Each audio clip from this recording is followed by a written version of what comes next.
Saya sangat susah sekali. Sebab istri saya itu sangat cantik. Kecantikannya itulah yang membuat saya susah dan hampir gila.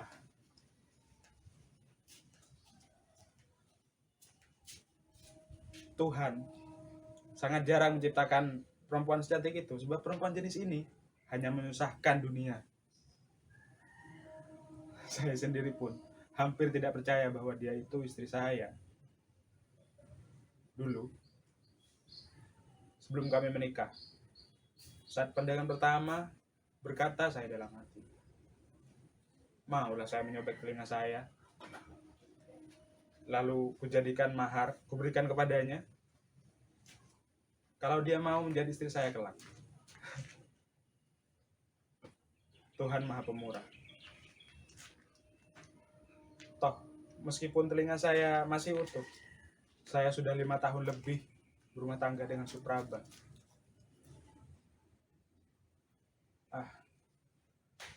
Rasanya kata cantik pun tidak mampu menggambarkan betapa ajaibnya perempuan itu.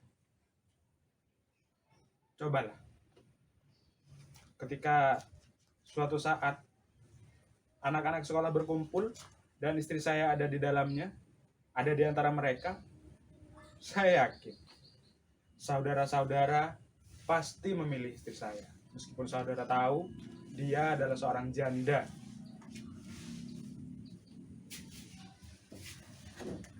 Ya,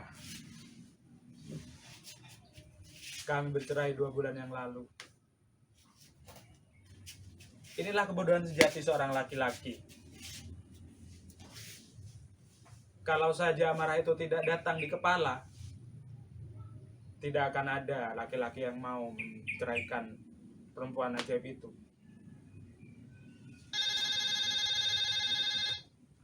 Pasti dia. Saya bingung. Seminggu ini setiap pagi dia selalu menelpon. Ditanyakannya, sarapan apa kau mas? Kemarin saya jawab nasi dengan telur dadar. Hari ini saya akan jawab, halo? Ya, Jazuli? Halo? Halo?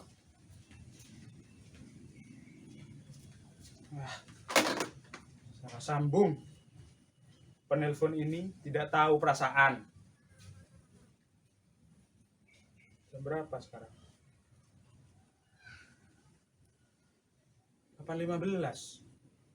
Saya sudah terlambat 45 menit. Baik. Lain kali kita lanjutkan cerita ini.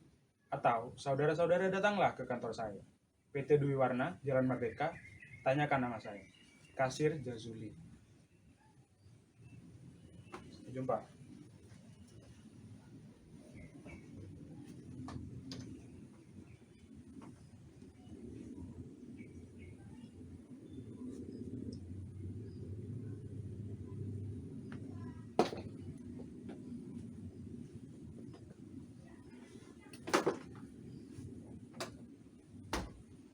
Mudah-mudahan perdagangan nasional dan perdagangan internasional tidak terganggu karena saya tidak masuk kantor hari ini.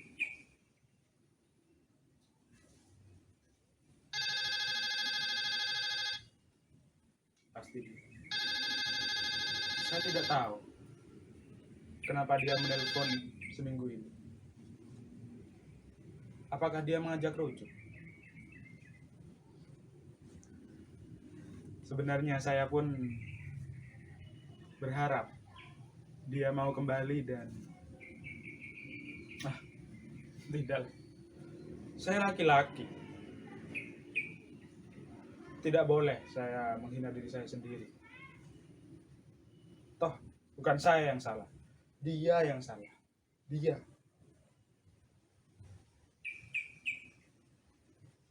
Oleh karena itu dialah yang harus minta maaf pada saya. Toh saya laki-laki harga. Laki-laki itu masih bisa mendapatkan seorang perempuan meskipun sudah 10 kali menikah. Caranya, pandang perempuan dengan pasti, air muka disegarkan dengan senyum, wajah lembut dan jangan sekali-kali kasar. Dan ketika dia menunduk, kita sudah berhasil menjeratnya. Udah.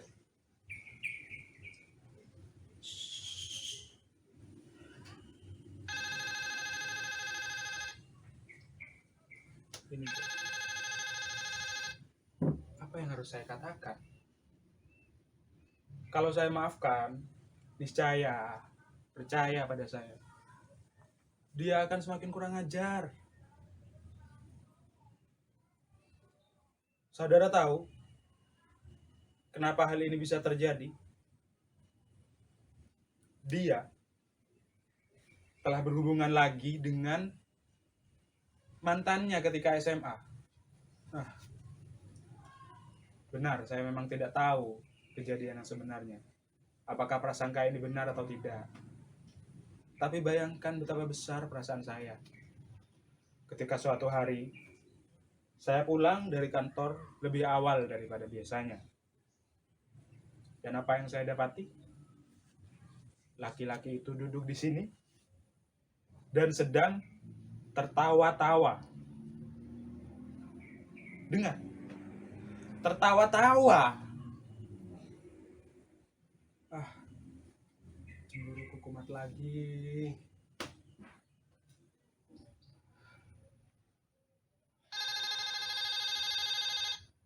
Pasti dia, pasti.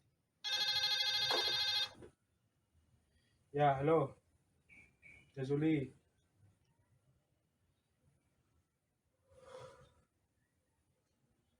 Inilah ular betina itu.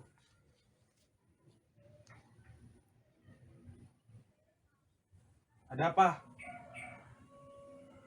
Sebentar. Dengar. Jangan kau gunakan kata-kata itu. Kaulah yang merusak kejujuranku. Kaulah yang membuatku menjadi koruptor. Kaulah juga yang menjadikanku sekarang gelisah seperti seorang buronan. Tutup mulutmu.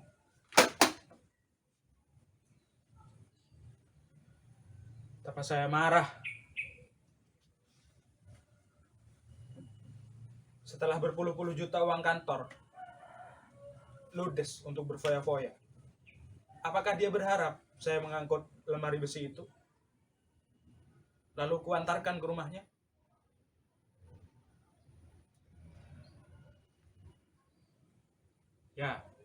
Ya saudara. Saya telah berhubungan dengan seorang perempuan beberapa hari setelah pertengkaran di pengadilan agama itu. Saya tertipu. Uang saya ludes. Uang kantor ludes.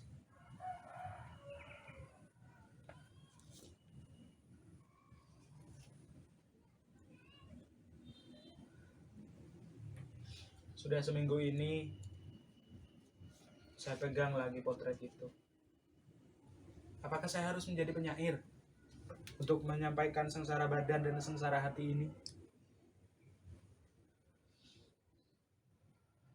Ketika anak-anak sudah tidur semua, dia duduk di sini di sampingku. Ia membuka-buka majalah, sedangkan saya membaca koran. Lalu saya berkata dengan lembut, manis, kamu belum mengantuk? Wajahnya yang luar biasa menggeleng-geleng dengan indah, lalu berkata dengan lembut,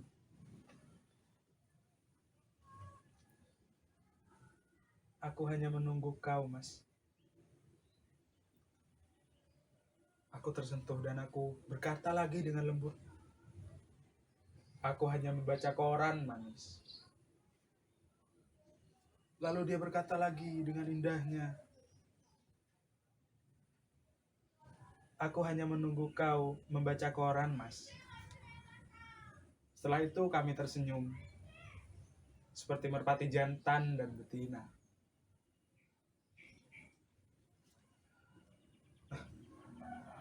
Saya baru saja menjadi penyair cengeng. Seharusnya laki-laki tidak boleh seperti itu. Sebentar. Saya belum nelpon ke kantor.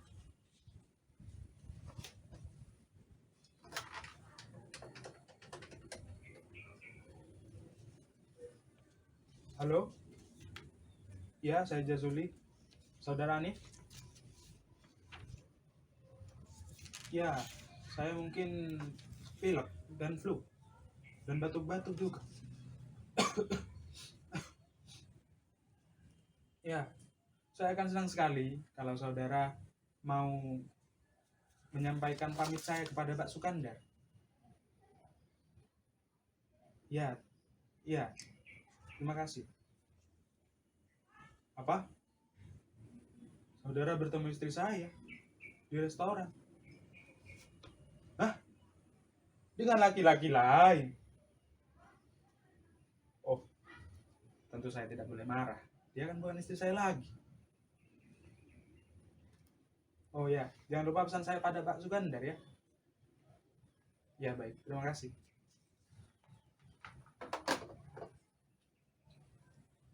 Seharusnya saya tidak boleh marah. Toh dia bukan istri saya lagi. Pokoknya saya marah. Yang saya butuhkan sekarang adalah satu benda. Pistol. Ya, saya butuh pistol. Saya butuh pistol. Kepala mereka cukup besar untuk menjaga agar bidikan saya mengenai sasaran. Dan ketika mayat-mayat itu tergeletak di tanah, apa saudara pikir saya akan menodongkan pistol itu ke kepala saya sendiri? Tentu tidak. Tidak. Sebagai laki-laki yang jujur dan seorang kesatria yang sportif, saya akan menyerahkan diri kepada polisi. Lalu saya akan berkata dengan heroik, "Pak polisi, saya sudah membunuh dengan menembak Prono Citro dan Roro Mendut."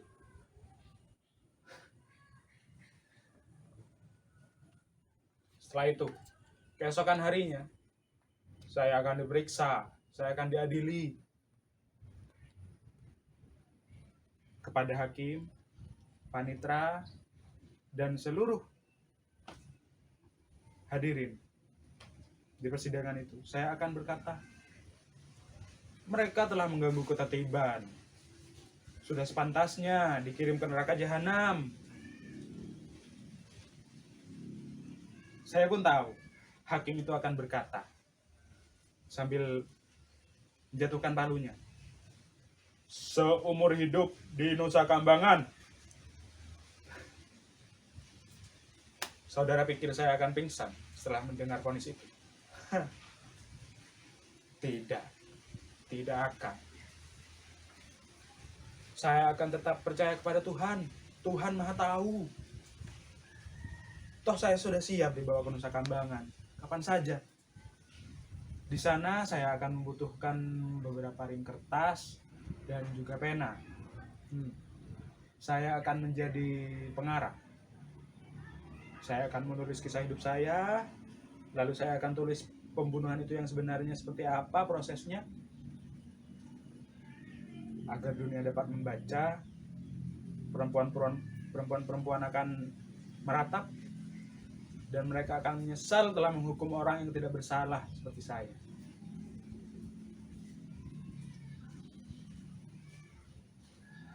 Tapi di mana saya mendapatkan pistol itu? Sekarang saya insaf. Semua orang tidak boleh mencibir seorang pembunuh. Karena ada bermacam-macam pembunuhan di dunia ini. Dan yang saudara lihat di depan mata saudara sekarang, ini adalah jenis pembunuh asmara. Ya, saya sudah menemukan judul untuk karangan saya. Pembunuh asmara. Tapi saya tidak punya pistol. Di mana saya bisa mendapatkan pistol ya? Apa saya harus terbang ke Amerika, ke Dallas? Tapi itu tidak mungkin. Karena itu artinya saya memberi peluang untuk mereka kabur sebelum saya tikam, sebelum saya bunuh. Sekarang pasti dia. Halo? Ya, ya Zuli. Pak Skandar. Maaf Pak, saya kira istri saya. Saya barusan sedang marah-marah. Oh iya, ya insya Allah. Apa? Pegawai baru? Istri saya. Oh ya, terima kasih. Ya, flu. Ya.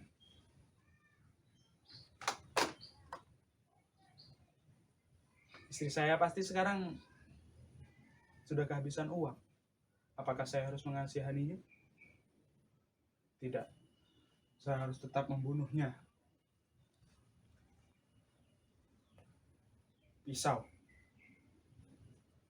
Dengan pisau saja. Saya akan membunuhnya dengan pisau.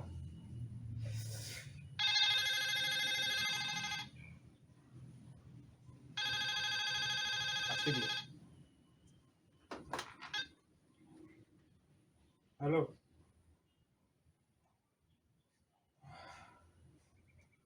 Jangan lagi kau bicara, tutup mulutmu.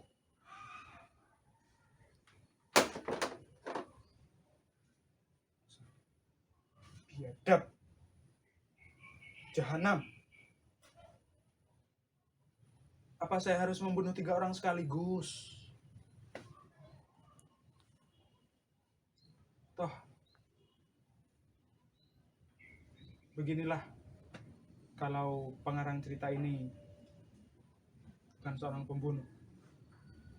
Hambarlah cerita ini. Tapi tidak apa-apa. Toh, saya sudah terlanjur marah. Saya akan tetap membunuh mereka. Tapi saya harus merancang dulu pembunuhan itu. Mula-mula. Nanti malam, saya akan masuk rumahnya. Mereka akan terkejut. Saya bertaruh, laki-laki itu ada di sana. Ketika mereka melihat mata saya yang dingin seperti seorang pembunuh, mereka akan takut. Laki-laki itu akan berkata sesuatu. Tapi sebelum dia memulai kalimat pertamanya, pisau saya sudah menancap di lehernya. Istri saya pasti berteriak. Tapi sebelum teriakan itu sampai ke telinga warga, pisau saya sudah tertancap di perutnya. Saya akan berkata, jangan salahkan saya. Keadilan untuk balas.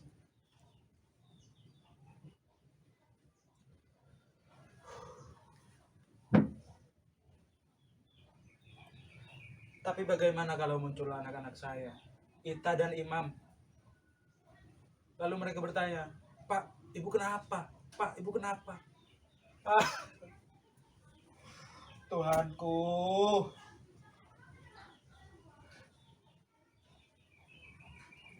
Lihatlah, sekarang saya tidak bisa marah.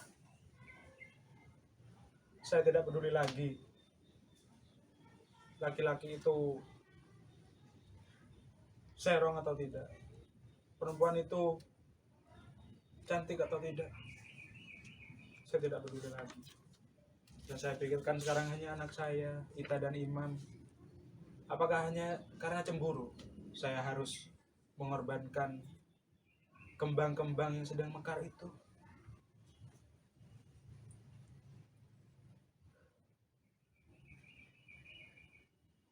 Saya harus ke kantor.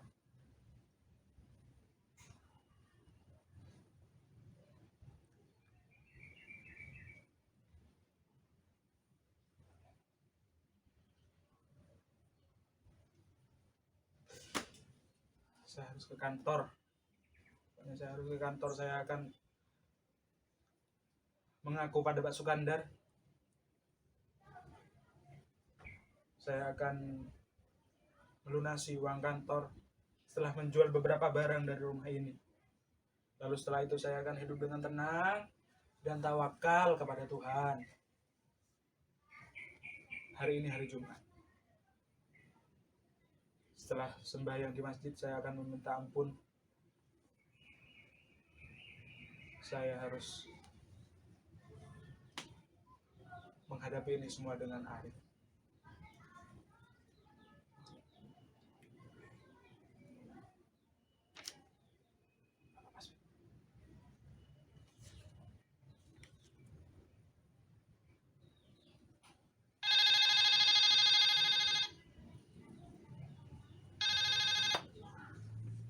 Ini pasti sundel itu. Setelah saya berpikir seperti ini, pasti dia akan menelpon.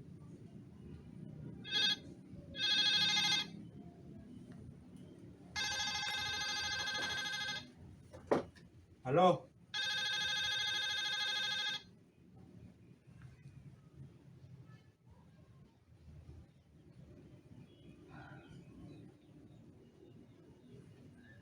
Perasaan saya berdebar seperti pertama kali duduk di kursi pengantin. Ini suara istri saya. Saya mendengar, saya mencium aroma bedak, hutan mawar dan hutan anggrek. Dia pasti sepemikiran dengan saya. Saya akan mencoba mengungkap kenangan lama. Ya, saya sendiri.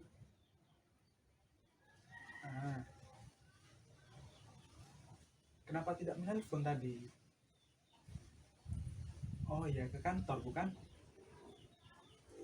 Iya, saya sedikit pilek dan flu, juga batuk-batuk.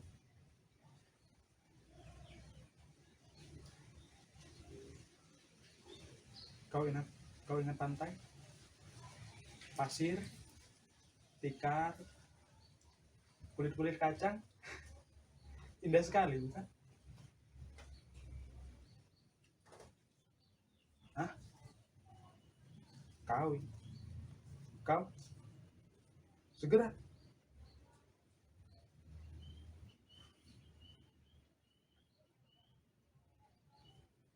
Bukankah ini penghinaan?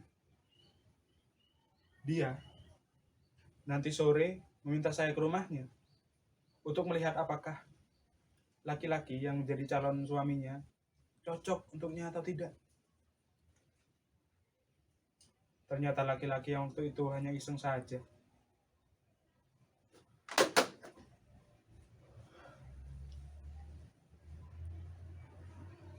Beginilah kalau pengarang cerita ini bukan seorang pembunuh dan tidak pernah mengalami peristiwa ini. Saya sendiri pun bingung harus menutup cerita ini seperti apa. Nah, setan. Pokoknya saya harus ke kantor meskipun sudah siang.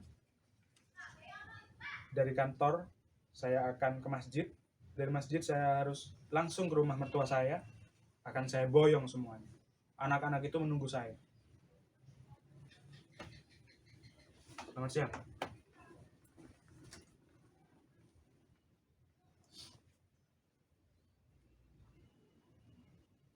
Saya pilek kan?